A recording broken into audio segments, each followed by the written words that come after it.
Neat పరీక్ష paper leak అయిన సందర్భంగా విద్యార్థులంతా హోరెత్తిపోయి జంతర్ మంతర్ దగ్గర గలాట చేసినారు. ఉమ్, ఆ, ఇంకా వాళ్ళకు తోడు వాళ్ళ ముసుగులో అనేక సంఘ విద్రోహక శక్తులు వాళ్ళు వీళ్ళు అంతా చేరి రచ్చ చేసి అక్కడ మోడీని వాళ్ళ అమ్మను ఇంకా అమిత్ షాను విద్యామంత్రిని అందరినీ తిట్టడము, అక్కడే జోకులు, అక్కడే తాగుడు, అక్కడే తందాన అక్కడే స్విగ్గీ జొమాటో నుంచి ఆర్డర్లు, ఇంత గలాట చేస్తున్నారు.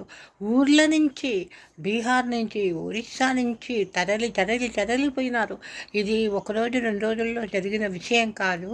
చాలా రోజుల నుంచి చాలా వర్క్ చేసి ఈ విధంగా చిన్నపిల్లలను ఉసిగొలిపి ఈ విధంగా చేసినారనమాట. ఇప్పుడు మోడీజీ ఏం చేసినాడంటే చిన్నపిల్లలు వాళ్ళు పెద్ద పెద్ద మాటలు మాట్లాడినారు.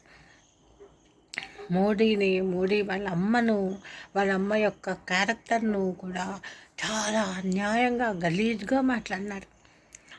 ఇప్పుడేమైంది, పోలీసులు వెంటబడినారు, పోలీసుల తడాక తెలుస్తూ ఉంది.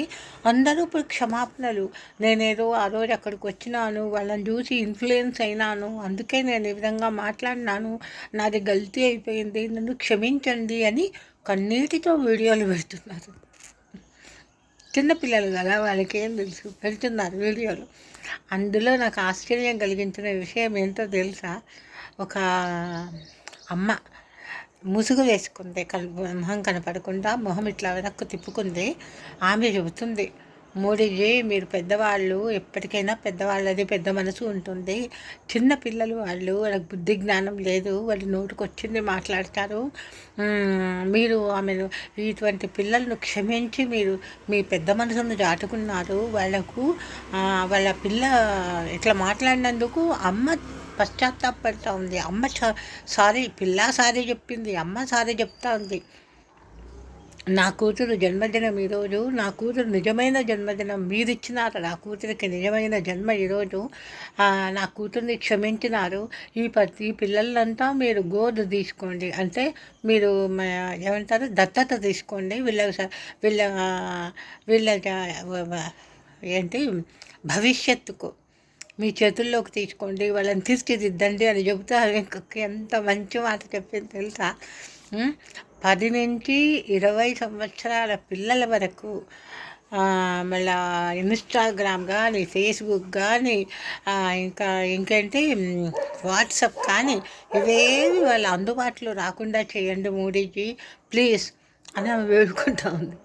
దీనివల్ల పిల్లల జీవితాలు నాశనం అయిపోతున్నాయి. ఈ 20 ఏళ్ళు కాదు, 30 ఏళ్ళ వరకు ఎవరు యాక్సెప్ట్ ఉండకూడదు. పిల్లలు పిల్లలు 10 ఏళ్ళ నుంచి 30 ఏళ్ళ వరకు పిల్లలను కంట్రోల్ చేసేది చాలా కష్టం.